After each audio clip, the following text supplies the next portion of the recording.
Hello there. Are you ready to watch this movie or what? My name is Sergei. I'm 29 years old and healthy eating changed my life. Check it out. 24 years ago, when my family immigrated to the US from Russia, we ate a typical diet rich in processed food, sugar, wheat, meat, and fast food. Within a few short years, this lifestyle led my mother, father, sister, and I to unhappiness, sickness, and suffering. Thankfully, we were able to turn it around and reclaim our health by changing our diet and adopting a healthier lifestyle. Because of the persistence of my Russian mother, we threw away the crap food we had in our kitchen, smashed the microwave with a hammer, and started eating fresh whole foods the way that nature intended. At the core of our success was a simple yet powerful drink we refer to as green smoothie. If you are unfamiliar with this concept, let me explain. A green smoothie is a homemade drink made from blended leafy greens and fresh ripe fruit. Nothing is bottled, pasteurized, or otherwise altered. What you put in the blender is what you get out of it, pure nutrients that taste great. When you mix greens and fruits together, you create a perfect marriage of delicious and nutritious. The fruit sugars counteract the intense taste of the greens and allow you to intake more vitamins, minerals, and antioxidants than you typically would on any given day. 1 cup of such a smoothie contains between 5 and 7 servings of fruits and vegetables. If you were to consume 1 quart of this green liquid regularly, you could potentially drink 32 servings of health every single day. This would supercharge you in ways you can't even imagine. Over the last decade, my mother has written numerous books about green smoothies. She's also conducted over 20 week-long green smoothie retreats. My involvement in all this has further opened my eyes to the miraculous benefits that can come from dietary change. I've seen people tackle everything from diabetes to insomnia simply by introducing more greens into their diet. I am now beyond convinced that if you have any health problems, smoothies and whole foods can help you immensely. The more transformations I saw, the more I found myself becoming curious about what effect green smoothies would have on seemingly healthy people, specifically athletes. I wanted to find out if green smoothies could improve performance, speed up recovery time, and increase endurance. Being very active myself, I seem to have a surplus of energy which allows me to conquer mountains, surf for hours on end, and dance salsa nonstop. Yet I don't eat pasta, drink sports drinks, or take nutritional supplements. Could this wealth of energy be sourced from my regular intake of green smoothies and fresh organic food? And would my green smoothies have this same effect on other athletic people? I looked around the internet for information on this subject, but didn't find any studies in this area. So I decided to conduct a study myself. If smoothies could improve athletic performance, I wanted solid proof. I rounded up 10 of my most active friends and convinced them to drink my homemade green smoothies for 6 weeks in the middle of their training schedules. I made sure that the folks I selected were healthy to begin with.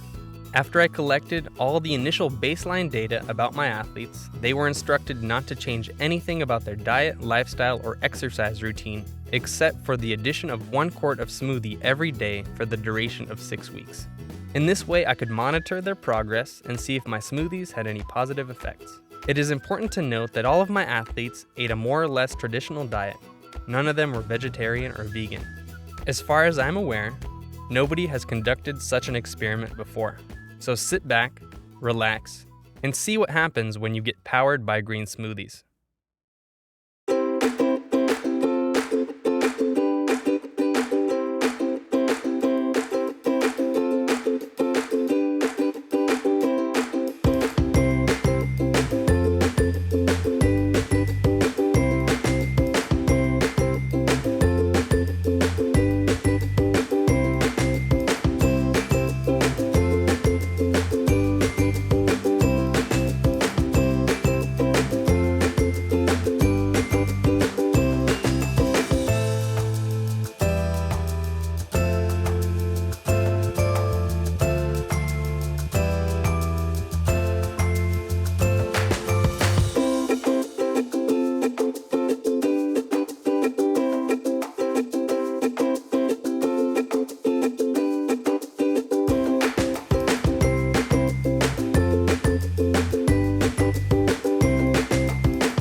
Michael Gullo, and I'm 33 years old. My name is Joanne Feinberg, and I'm 53. My name's Kimmy Kellums, and I'm 25. My name is Eric Hamlet. I'm 42 years old. Jace Ives, I'm 29 years old. My name's Emil Garcia, I'm 32 years old. Ben Chu, 29 years old. My name is Laura Pfister, and I am 30. Sean Roberts, and 31. My name is Aaron Reed. I'm 31 years old. Since my budget only allowed for a small sample size, I was determined to do everything in my power to accurately conduct, monitor, and record the progress of this experiment. After I confirmed who was going to partake, I put them through a rigorous interview process to collect as much data as possible. How much do you exercise? I exercise approximately, depending on the day, 3 to 5 hours a day. I do CrossFit about 5 or 6 days a week and about an hour a day. And then I also dance on top of that 4 to 5 hours a day, 5 days a week. The types of sports that I do regularly is pretty much just running and lifting weights. I run about 60 miles a week in 6 days, and the longest run I've ever done was 36 miles. What challenges do you experience as an athlete? My biggest challenges have been pain and injury and weight loss, definitely. I tend to put on muscle mass really fast or fat really fast, depending if I'm training enough during the week or not. The challenge I experience is a little time related and just fatigue. I work construction during the day, so in the evenings, which is the time I have to work out, I have less energy and sometimes kind of hydration problems, so I'm trying to stay hydrated and have enough energy to maintain at the level of performance that I want for the workout. Getting enough sleep. I don't sleep all that great, so that I would say is a big challenge. I tend to fatigue quickly. I had knee surgery 5 years ago, longer than that now. And it tends to act up on occasion when I run, especially is when I notice that. What is your prediction for this project, and do you have any fears? No, I don't have any fears. I'm not sure how much difference would be noticeable in such a short amount of time. I don't have any fears. I'm actually really excited. I generally try to follow kind of a Paleolithic style diet, and I've been really, between owning a CrossFit gym and working 2 other jobs and then trying to get my own training, and sometimes I find that I either don't eat or the content of what I eat tends to be not the most ideal. I don't have any fears or concerns about the project, and I hope that it will make me feel healthier. Overall, I feel pretty positive about it. I don't see how it could hurt anything, and if it increases my performance, I'm all about it. So, let's see what happens. My main supplement's beer. I think that drinking a quart of green smoothies that are like organic every day for 6 weeks, I don't see how it's not going to at least partially improve my performance. Despite being fit and healthy, I learned that my friends battled with fatigue, slow recovery, sleep irregularities, and frequent injuries throughout their active lives. And as for the smoothies, the group seemed excited to start drinking them, but few were convinced that these drinks would affect their endurance and health in such a short amount of time. My personal hypothesis is that you're going to notice that you're going to recover faster, your body's going to hopefully work better, so you're going to feel lighter on your feet, and hopefully this will make you more endurant, because when we feel light, it's easier to run, lift, swim, bike, whatever you do. Today we got to make a decision whether or not we're absolutely 100% in. At this point, I'm going to start spending a lot of money on each and every one of you, and I'd rather know now if you want to back out, because I'd be way less offended now than later on down the road. Come on in and we'll do this. 1, 2, 3, green smoothies!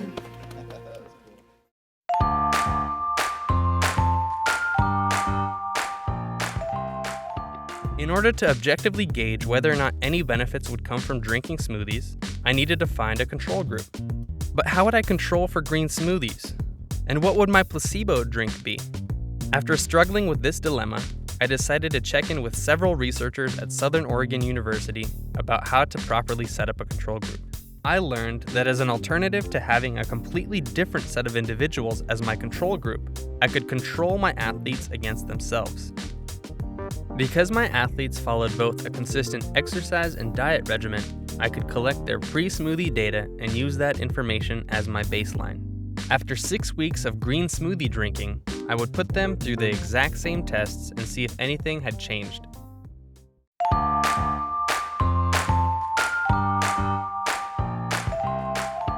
Before I began, I decided to check in with several medical and sports professionals to get some tips on how best to conduct this study and how to track my progress. Hi, I'm Jeff Houghton. I'm a naturopathic physician, practice here in Ashland. I'm a general practice. I see people with problems, anything from toenail fungus to depression and all sorts of stuff in between. I use natural medicine when it is the best choice, but I'm not dogmatic. The way I see it is that there's no morality in biochemistry, and so I use what works. And generally speaking, nutrition is a great method for treatment, and so I use a lot of that. But if I need to, yeah, I pull out my drug handbook and write prescriptions because they work. Nutrition obviously is one of the foundations of good health. You have to have nutrients, high quality nutrients going into the body. Of course, what you do with those nutrients is also very important. You know, how well do you digest it? How well do you absorb it?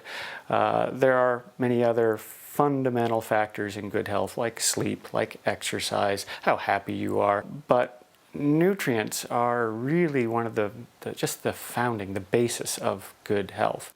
What types of health markers should we test for? For this study, we discussed different markers. What should we look at? And so some of the ideas we had were looking at cholesterol levels, vitamin C levels, vitamin E, levels of inflammation, and so the C-reactive protein is a very sensitive measure of inflammation. That's a great choice. The SED rate, which measures how sticky red blood cells are, that's also a good measure of inflammation. And then we've got some more exotic measures that measure oxidative stress. So the urine lipid peroxides, that's a great one. Hi there, I'm Ross Pelton. I'm a pharmacist and also a certified clinical nutritionist. What is a baseline test? A baseline is when you do a blood test at the beginning to find out what your initial values are. I advocate that women should get a baseline bone density test at about age 35 or 40. So as they get older and do follow-up bone density tests, they'll have their beginning baseline test to compare it to find out if they're getting worse or if they're staying the same. So it's just a starting point is what the baseline is. How frequently should I administer a blood test? Is it enough to just do a baseline and then do one at the end? The more you do, the better it'll be. It depends a little bit on your financial limitations. I think a beginning, a mid-study, and an end-of-study might be good. My name is Jenny Slada, and I'm an associate professor at Southern Oregon University. How is endurance measured? Endurance is measured with a gas analyzer, and you're looking at VO2 max. So basically you hook someone up to a gas analyzer. We also call it a metabolic cart.